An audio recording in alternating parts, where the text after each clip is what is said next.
Aristodée et Anaïka se tenaient devant la majestueuse tour de Jormo, accompagnés de Syria.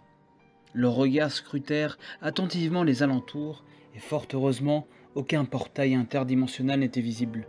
La tour semblait être encore plus imposante que d'habitude, érigée sur une colline, entourée de la forêt d'eucalyptus. Ils avaient une mission importante, convaincre Jormo de les aider dans la guerre contre Bélixo. Ils frappèrent à la porte et attendirent.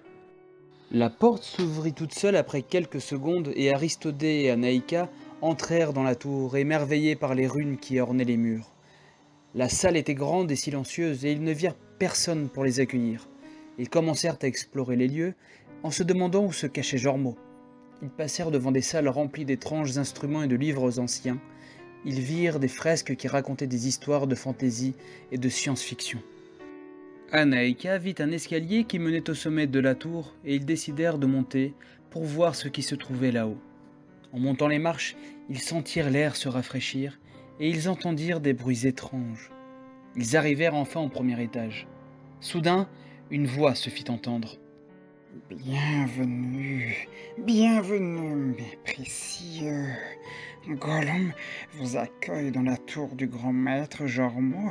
Oh oui, il le fait. Vous souhaitez parler au maître, n'est-ce pas, mon précieux Gollum? Gollum. Mais, ce n'est pas facile, non, non, ce n'est pas facile du tout, mon précieux. Le maître est caché derrière les énigmes de Gollum. Oh oui, les énigmes de Gollum. Gollum, Gollum. Trois énigmes de Gollum vous attendent. Si vous répondez juste, peut-être que le maître vous accordera son audience. Oh oui, peut-être, mon précieux. Je ne vais pas jouer à ce jeu ridicule avec cette chose répugnante. Nous sommes venus ici pour parler à Jormo, pas pour répondre aux énigmes de ce monstre. Je comprends ta répulsion, Aristodée, mais Gollum est un ami de mon père. Nous devons respecter ses règles si nous voulons lui parler. Et puis, cela nous donne une chance de prouver notre intelligence et notre courage. Très bien, mais je ne promets pas de jouer le jeu avec enthousiasme. Très bien, mon précieux. Alors, allons, je vais vous poser la première énigme. Première énigme, je suis toujours en train de courir, mais je n'ai jamais de destination. Je suis toujours en train de me cacher, mais je n'ai jamais de repos. Qui suis-je, mon trésor?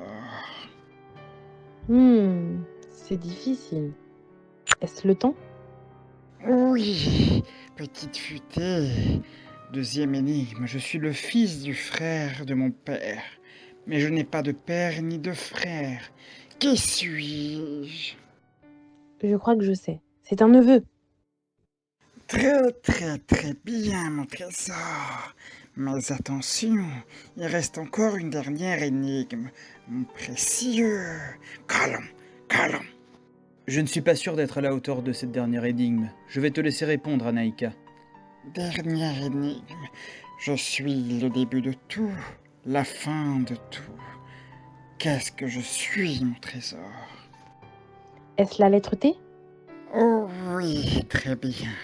Précieux visiteur, Gollum vous autorise à grimper au deuxième étage de la tour du maître Jormo. Oh oui, il le fait.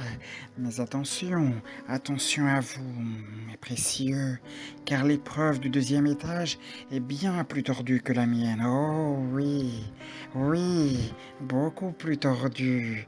Gollum ne dit pas tout, non. Non, mon trésor, il ne dit pas clairement, mais méfiez-vous. L'épreuve peut être sournoise et fourbe.